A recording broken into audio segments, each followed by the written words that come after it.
Il quarto lotto della tangenziale torna al vecchio tracciato e per i residenti di via Casette a Monigo ecco di nuovo lo spettro di una strada che potrebbe passare a poche decine di metri dalle loro case.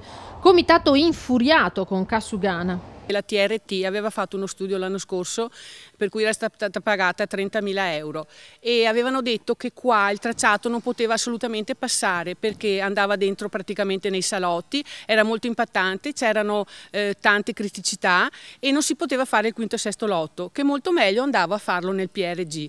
Adesso hanno preso altri 13.000 euro per dire che il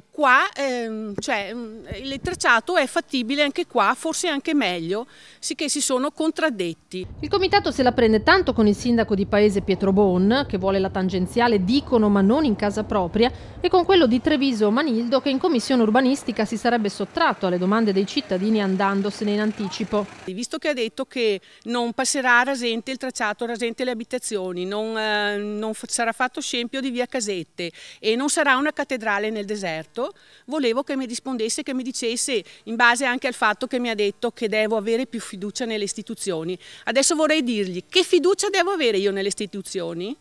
Io sono solo presa in giro, io e tutti gli altri. La battaglia, assicurano da via Casette, va avanti.